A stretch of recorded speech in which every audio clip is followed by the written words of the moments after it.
દિવસની પાસે માણા આવે છે.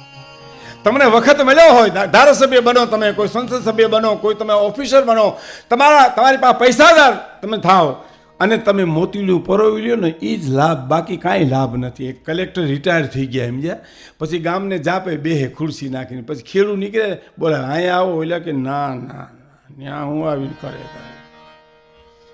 અહીંયા આવો તો કે ના ના ના. પછી કલેક્ટર ઊભા થઈને ત્યાં ગયા કે કેમ તમે કોઈ મારી પાસે આવતા નથી?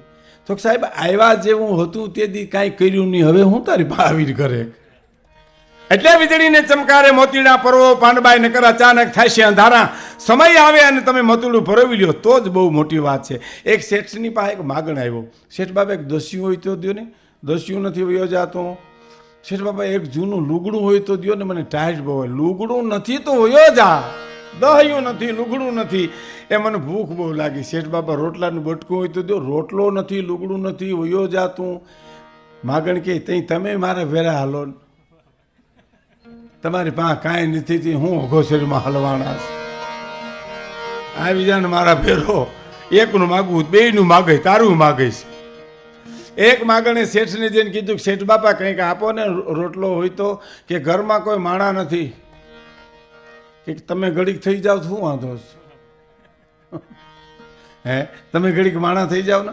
પણ હવેની વાત બહુ સરસ. એક શેઠને એક જણા એક માગણે જઈને કીધું શેઠ બાપા એકાદો રૂપિયો હોય તો દો ને, આઠાની હોય તો દો ને. એમ રૂપિયા ક્યાં તન દેવા? ઇન્કમ ટેક્સ ચડી ગયો, સેલ ટેક્સ ચડી ગયો છે, કરજ વધી ગયું છે, શેર બજારના ભાવ તૂટી ગયા છે, ઇલેક્ટ્રિક બિલ ચડી ગયા છે. આટલું બોલ્યા ને એક ધારા તો માગણ દાંત બી નો કાઢવા. કે કેમ દાંત આવે? તો કે મારે તો એક બટકું રોટલો જોઈએ ને આઠાના જોઈએ, હમણાં બીજી હેરીમાં મળી જાય, પણ તું દીકરા જે હલવાણો હવે નો નીકળે આમાંથી, તું હવે આમાંથી નીકળ નહીં. એવી જંજાળમાં ફસાવું તમે દ્યો તો ન ફસાવો બાપ. હવે તમને એક બહુ સરળ મારે તમારા જીવનની વાત કરી દઉં. વંટોળ છે ને, વંટોળ બહુ નુકસાન કરે. વંટોળ પવનનો તમે જુઓ, છાપરા ઉડાડી નાખે, ઝાડવા પાડી નાખે, પણ એની આંટી મૂકી દે ને તો એ પવન જ છે. એમ અહંકારની આંટી જો મુકાઈ જાય તો માણા હાથ છે સાહેબ. એનો અહંકાર એવો હોય ને કે એને ઘૂમરે નાખે છે. બસ કહેવાનો મારો અર્થ, તારા દિવસો પૂછીને કોઈ દુખી આવે તો એને આવકારો મીઠો આપજે. અને પછીની વાત સાંભળજો. શું કે છે કે તારે ઘેરે કદાચ કોઈ આવે ને અતિથિ, આપણે એને તો બોર્ડ લખાતા ને, આપણા ભારતમાં તો બોર્ડ લખાતા, દુખી કે દર્દીઓ કોઈ ભૂલેલા માર્ગ વાલાને વિહામો આપવા તારા ઘરની ઉગાડી રાખજે બારી. બરોબર. અને હવે શું થયું? બોર્ડ લાગી ગયા, રજા સિવાય અંદર આવવાની મનાઈ છે. બંગલે બોર્ડ લાગી ગયું. આપણે એમ ખાવો દીપડો હોય છે, શું હોય છે? કાંઈ ન હોય ભાઈ, ઘરમાં સડી પહેરી રખડતા હોય અને કાં બેઠા બેઠા છોકરાને હિંચકાવતા હોય. તમે રજા લ્યો થમાનામાં થઈ જાય. દંભના પૂતળાઓ, હા હા હા, એવા દંભના પૂતળા.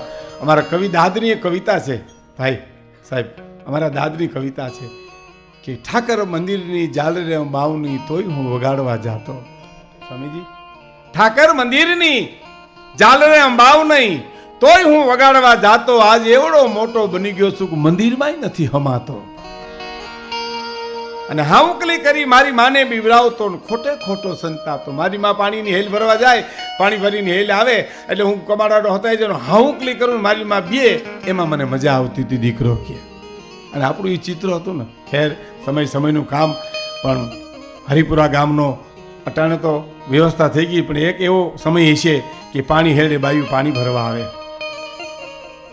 અને તમે સમજી લેજો, જે દુઃખી બાયું હોય ને, સાસુની સસરાની આ બધી દુઃખમાં હોય ને, એની હેલું ઉજળી બહુ હોય, એના બેડા ઉજળા બહુ હોય. હું કામ? દુઃખમાંથી બચવા ખાતર ઉઠકા જ કરે, ઉઠકા જ કરે, ઉઠકા જ કરે. ખબર ન પડીએ હેર કેટલી ઉઠકી છે. હા. અને ગરીબ કવિ હોય ને, એની કવિતા બહુ ઉજળી હોય સાહેબ. એમ પાણીની હેલ ભરીને આવતું, કેવું આપણું ભાદર લાગતું. ભૂતકાળમાં આપણે થોડા જાય મેઘાણીની કલમે, તો પાણી ભરીને હેલું લઈને બેનું દીકરી આવતી, કે હેલ ભરીને હું તો હાલું રે ઉતાવળી હેલ ભરીને હું તો